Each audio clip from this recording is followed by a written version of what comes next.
Ako po si Alpi Munoy, alias Ka Princess, dating NPA ng Pulang Bagani Command 1, SMRC. Ako, ang posisyon ko noon ay isa akong dating political instructor. At ang trabaho ko noon ay nag-organisa ng masang magsasaka, particular dito sa Pakibato District.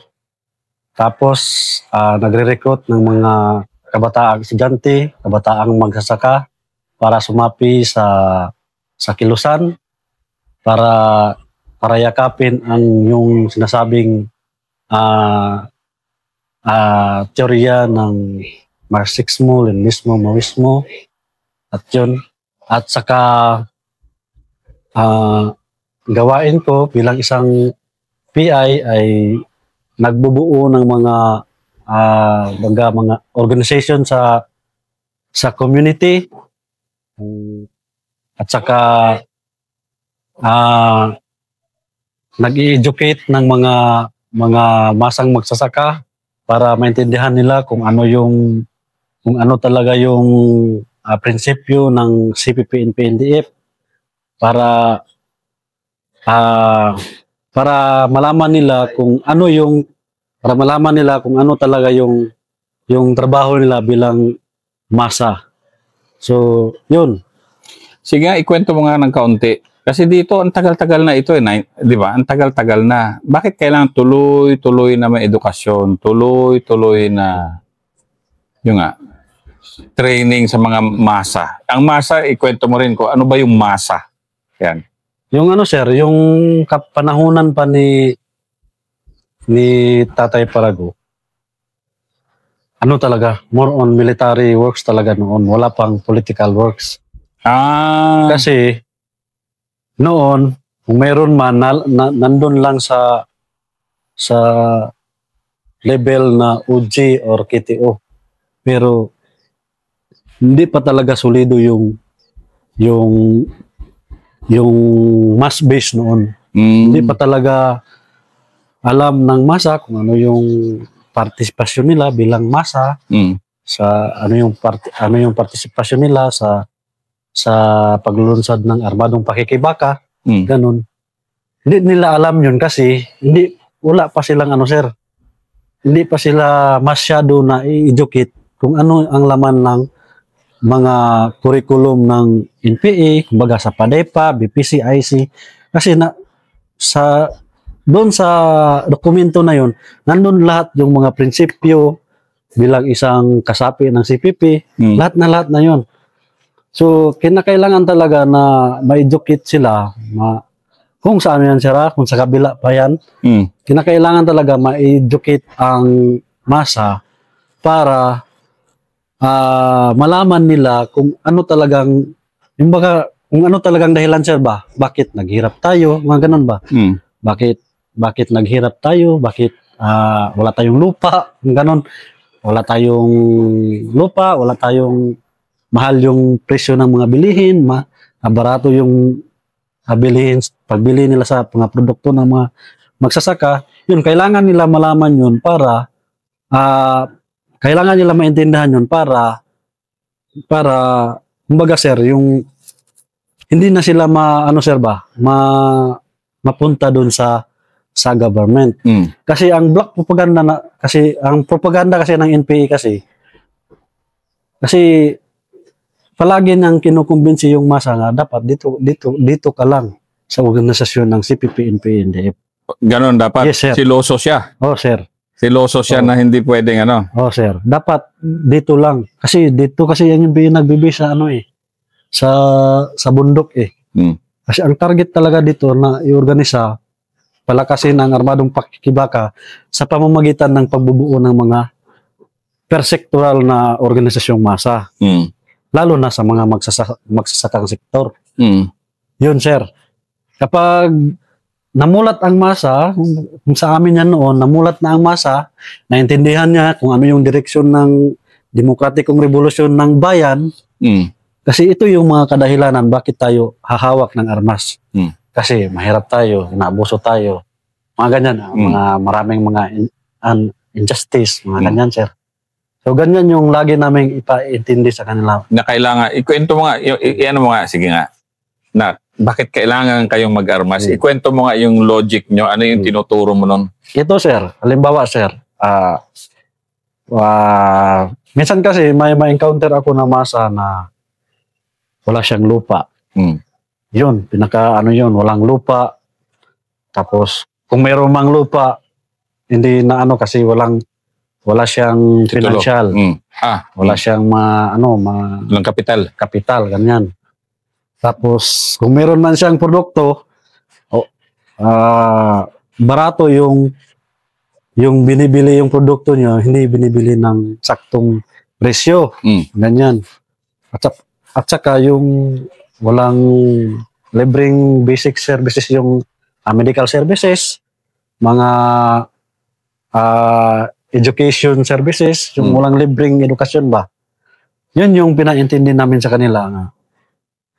Ganito ito, lahat ng gusto natin ay hindi natin makuha dahil hindi tayo tinutulungan ng gobyerno. Yun yung pinaintindi namin sa kanila lahat. Ikaw, wala kang lupa. Dahil hindi ka tinutulungan ng gobyerno? Dahil hindi ka tinutulungan ng gobyerno na magkalupa ka. Tapos, ikaw, kung meron kang produkto, tapos yung produkto mo, binibili lang ng mga negosyante ng mura sa'yo. So, ibig sabihin, merong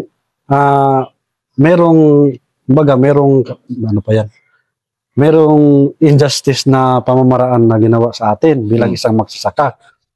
Pangatlo, yung sir, yung walang libreng edukasyon sa mga anak natin dahil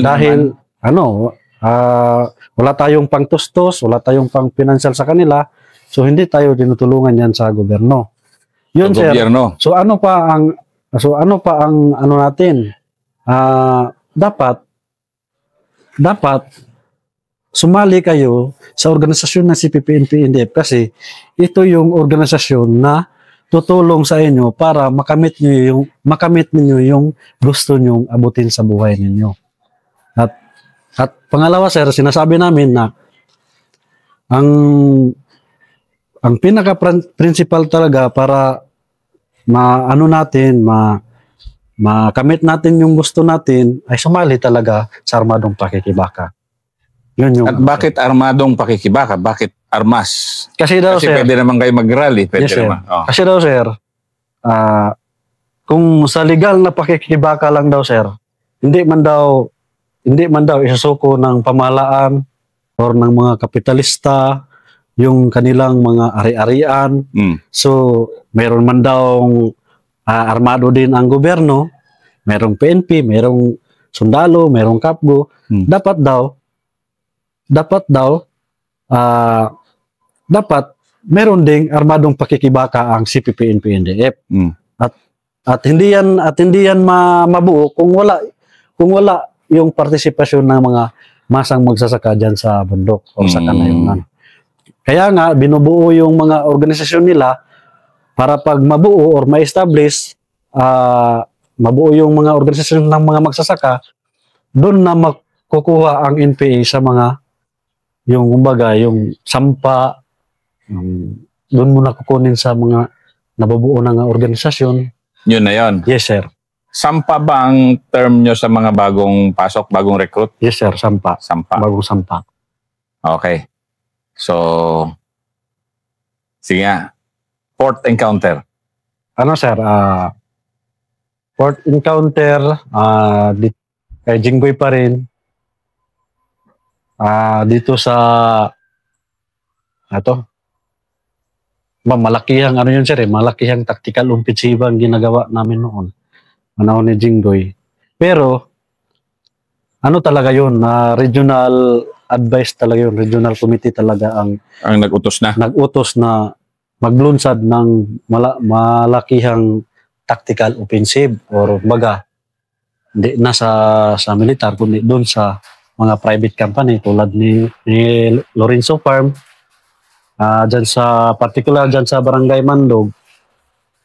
yung plantasyon ng karton diyan. So, ganon. At saka dito sa farm ni Lorenzo dito sa Kalinan at saka dito sa Panabo sa Macondri Farm. Yun ang malaki na tactical offensive na nagawa ng PBC-1 at saka PBC-2 at saka PBC-3. Sige nga. Dito So, sa ano. ito, didirektahan kayo ng region nyo. Yung mga kadre, sir, yung membro ng committee sa region. Alam din ni pinatawag kasi ito si Jinggoy, si Jinggoy at saka si RY, yung dating sentro dito sa PBC-1, pinatawag dun sa region. Asan ang region nyo? Yung SMRC, sir, dun talaga sa HQ. Yung main body namin na unit. Saan ang HQ nyo? Last na nakapunta ako sa HQ, doon sila nagkampo sa part ng Barangay Digungan. Sitio Bugtong Lubi. Yung nakapunta Si Bugtong Lubi ng anong bayan? San Fernando. San Fernando talaga yung talaga. Sige nga, ikwento mo nga pag ganun yung desisyon. So, hindi ka kasama nung inutusan sila. Sila na yun, sir, yung mga commander talaga ng unit, sir. Sige nga, ikwento mo naman nung pagbalik nila at paano nila in-explain na bakit nyo kailangang atakihin tong tatlo, di ba? Tatlong malalaki. Ikwento mo nga yung paano. Sir, ang dahilan nun, sir, una, sir, dito pa kami noon, tapos pinatawag lang si Jinggoy noon, siya yung pinatawag. At saka si Ray, yung sentro dito noon sa PBC-1. Pinatawag sila doon sa HQ. Pagka, yun. Pagbalik nila dito, sir, yun na pala yung naplanuhan nila doon sa HQ, yung meeting nila, na magkakandak ng kumbaga sanction, sir ba? Or sunog, sir. Kumbaga, Tio ba tawag niyan? At yung ang naplanuhan noon ay itong farm ni Lorenzo, yung sa Kalinan, at saka dito sa Barangay Mandog, yung planta niya doon sa karton, at saka dito sa Macondri, Panabo City. Pero bago niyan, nag-meeting kami lahat ng NPA, PBC-1, PBC-2, may isang platon ng 56 at PBC-3. So, yan yung plano.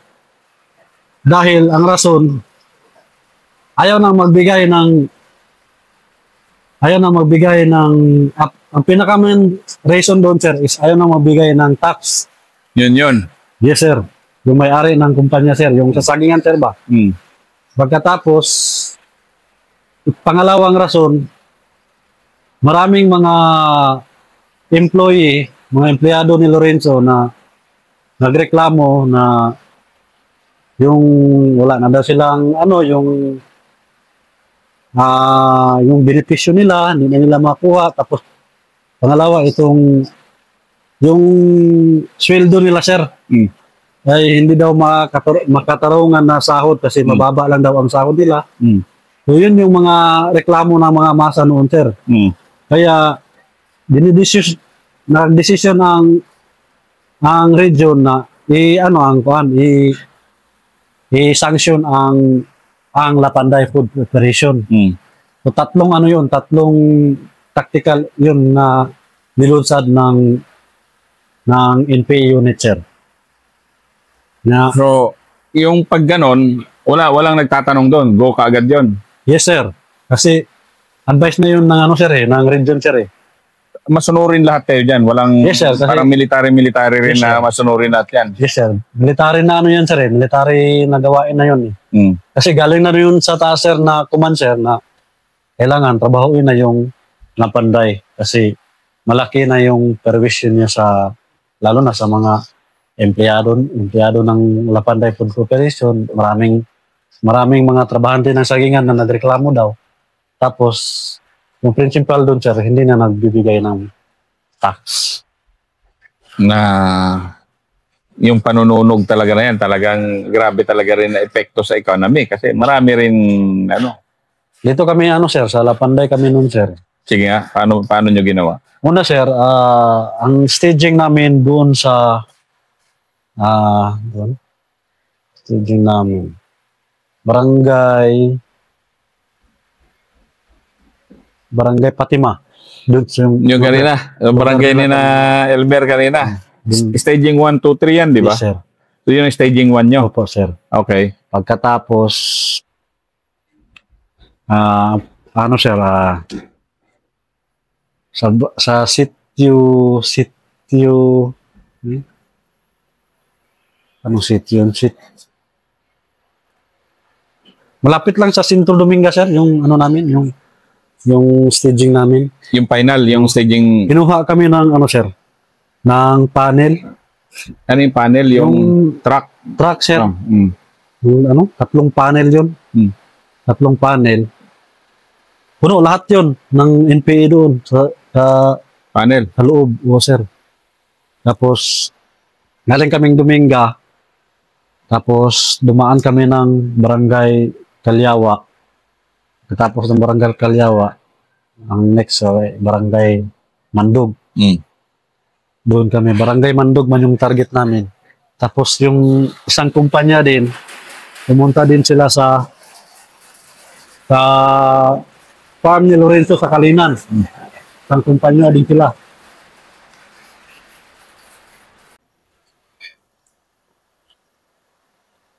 Yung doon sa sir, sa yung kinakandak namin na tactical offensive doon sa sa Lapanday Food Operation, ay doon kami nag-staging sa sir, sa Barangay Dominga, sir. Doon nagplano lahat ng mga pangangailangan sa trabaho ay pinaplastar na namin. Tapos kinuha kami ng doon, sir, yung sasakyan na na panel. 3 sasakyan yung kumuha sa amin para magbiyahe papunta ng yun talagang sa Mandog, sir, sa Lapanday Food Operation para ikakasan na yung planong i-sanction yung Lapanday. Pagkatapos nun, sir, nakasakay na kami. Dito kami dumaan sa Barangay Dominga. Pagkatapos, papuntang Kalyawa. Katapos, papunta na naman kami ng Kalyawa, galing Kalyawa. Tapos, papunta yung doon talaga sa direksyon na pagkakandakan namin ng sanction. Kasi sanction talaga yung Lapanday Food Operation. Yan pala ang term dyan, sanction. Yes, sir. Kasi yun ang inaatas po ng regional committee na dapat sunugin yung kumpanya na yon kasi yung prayo doon ay hindi na nagbibigay po ng taxation sa partido. At pangalawang prayo niya is yung ang daming mga civilian na empleyado doon sa Lapanday na nagrereklamo na hindi daw sapat yung mga benepisyo na binigay sa kanila at saka yung sahod nila, hindi sapat yung sahod nila na sinisweldo ng Lapanday sa kanila. Yun ang dahilan kung bakit pinagplanuhan talaga ng partido na i-sanction yung kumpanya ni Lorenzo. Pagkatapos nun, sir, yung pagdating namin doon sa sir, tatlong kumpanya kami kasi tatlong company kasi kami noon, sir, kasi brigade formation yung compose namin ba. May PBC 2, PBC 1, may galing sa Guerrilla Front 56 at sa PBC 3 na mga personnel na tutulong doon sa sa trabaho na yon. Kasi malaki man yun na trabaho kasi dalawang ano man yun. Doon sa Lorenzo Farm sa Kalinan at sa dito sa Food Cooperation sa Barangay Mandog, yung planta ng mga Lorenzo. Pagsabayin. Yes, sir. At saka dito sa Macondre na planta din ni Lorenzo. Puro Lorenzo. Yes, sir. Pagdating namin doon sa sir, yung nagsimula yung ginagawa naming sir na operation sir is parang alauna yata yun ng umagahan sir. Kasi gusto ni Jinggoy na sabay-sabay yung pagtrabaho, hindi kanya-kanya. Yung alauna yun nangyari yung paglusob namin doon sa kumpanya ng planta ng sir ng Lapanday Food Corporation sa Barangay Mandog, Buhangin District, Davao City. Tapos nung pagpasok namin sir, kami sir, parang hindi MPA attire yung costume namin or yung uniform namin sir. Yung uniform namin sir ay yung uniform ng NBI. Kami ng Okay. yes sir. Para hindi kami mahirapan pagdating namin doon sa first gate kasi maraming security guard sir nakabantay doon, mga 10 yata ang security guard na nakabantay doon sa talaga sa kumpanya. Kasali na yung loob. 5 doon sa sa first gate, doon sa loob 5 din. Pagkatapos sir, pagbaba namin sa sasakyan sir, yung sinakyan namin, so nakita kami ng mga gwardiya nung nakasuot man kami ng uniform ng NBI. So hindi naka-react talaga ang sir, yung security guard sir. Kasi ang pagkaalam niya, mga NBI kami kasi ang namin doon na meron kaming i-serve na warrant kasi meron daw doon sir, merong involved ng drugs. Yun ang namin sir para makapasok kami doon sa loob talaga sir. Yun sir, pagka pumayag man yung secure, inopen yung gate. Pag open sa gate, doon sir, inanuhan na sila ng barisel, hindi naman sila nakapalag kasi kinumpiskate naman yung mga nila, baril nila, yung shotgun, ang iba 45, ang iba 38. Pero yung shotgun sir, yung shotgun na may magazine, yung shotgun nila sa security guard. Tapos, kinuha yung 5 security guard, hinati doon sa highway, pinadapa doon, 5 sila. At saka sir, mayroon din kaming nahuli na pang task force yata yun. Galing nga pauwi sana siya. Nahuli din, nasali siya sa paghuli, nakuha yung 45 niya. Tapos, pumasok kami sa sir, sa loob. Nakita namin dun sir yung mamahaling mga kagamitan ng Lapanday Food Corporation. Tapos ininstalan doon ng sir ng landmine at marami pang kapko yun dilagay doon. Pagkatapos inarrange yung ibang mga sir, parang gasol yun, yung matatangkad na gasol. Pinagsabay yun sa pagpaputok ng sir ng bomba doon sa loob sir. Kaya talaga sir, nasunog talaga yung sir, yung compound ng Lapanday Food Corporation. Pagkatapos nun, sir,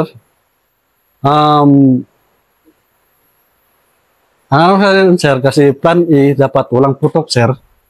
So, ang problema dun, sir, kasi yung ibang team, sir, dun sa kabilang, kabilang gate, sir, dun sa kabila, nag-react man yung security guard dun, sir. Yun, pinuputukan yung security guard. Kaya nagkaroon ng putukan dun sa loob.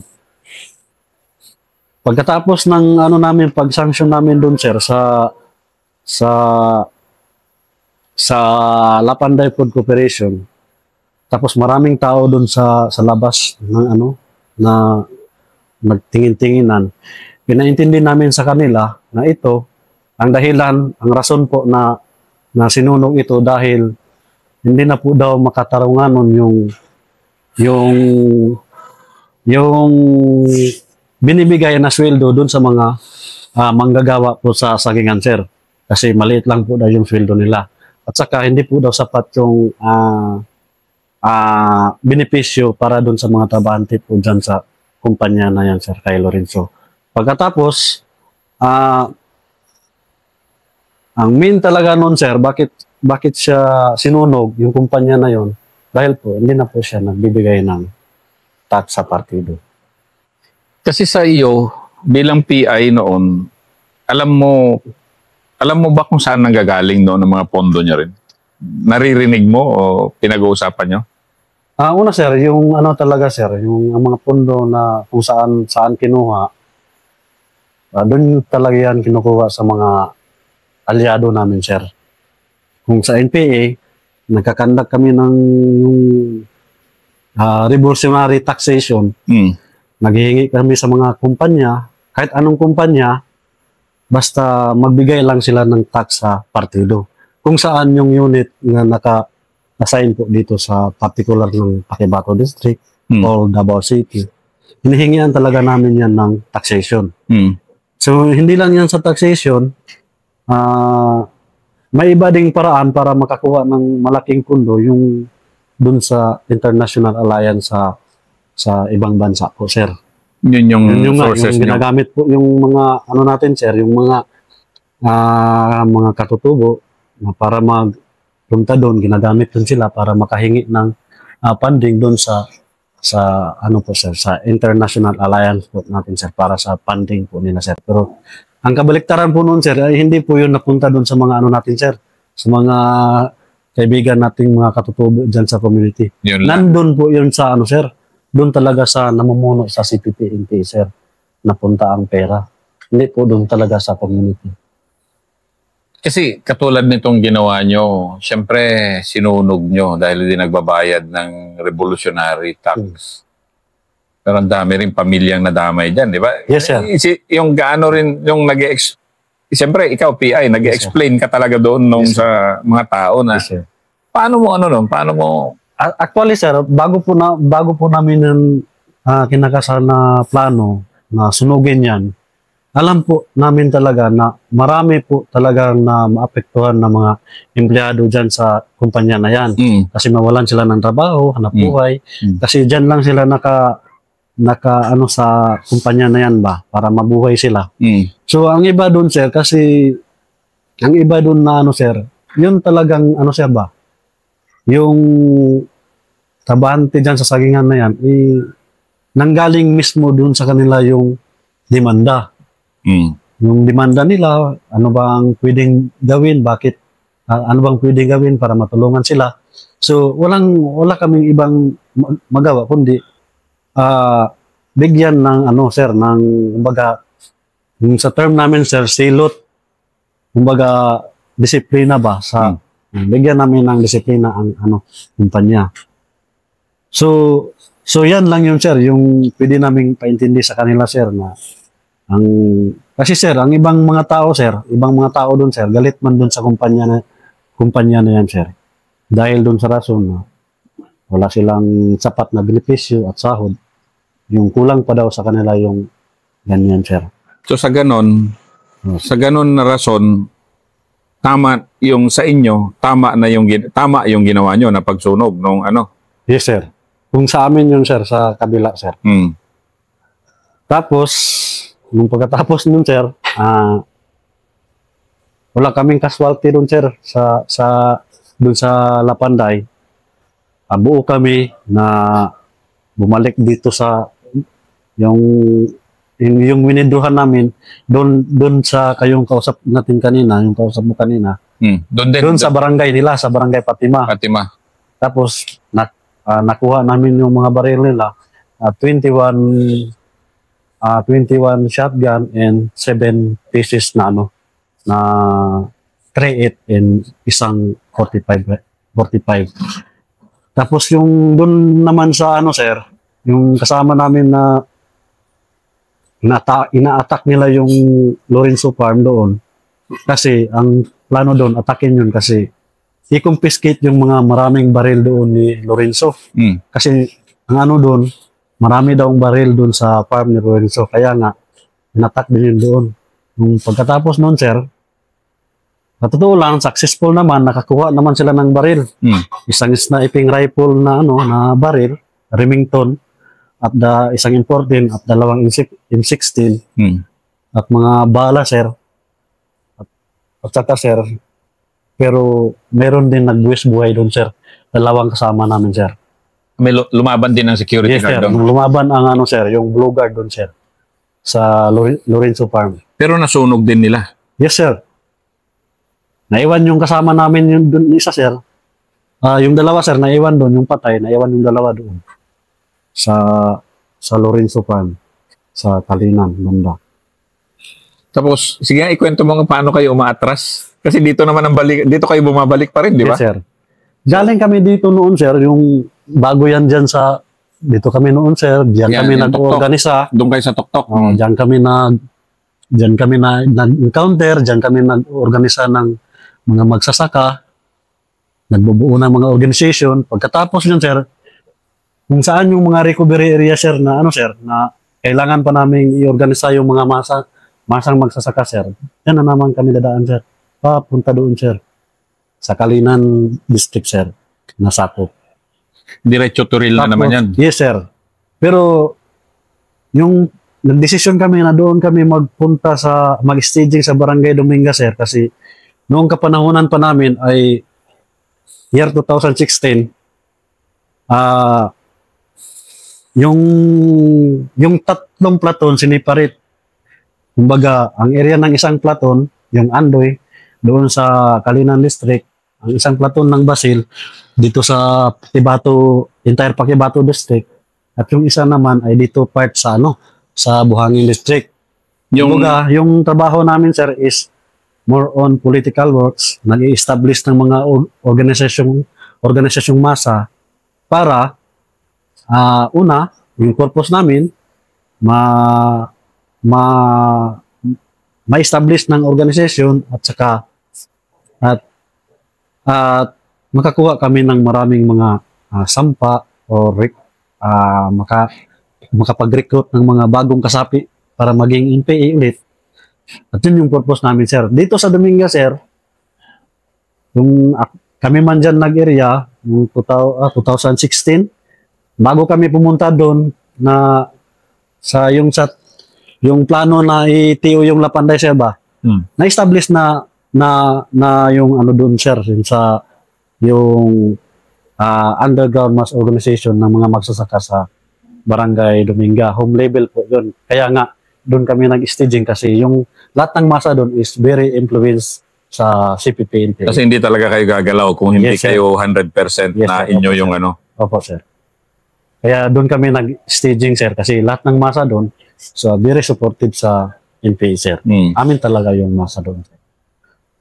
Lahat ng pangangailangan namin, venue, yung pastar ng terrain, kung saan dapat magpulong or magkampo.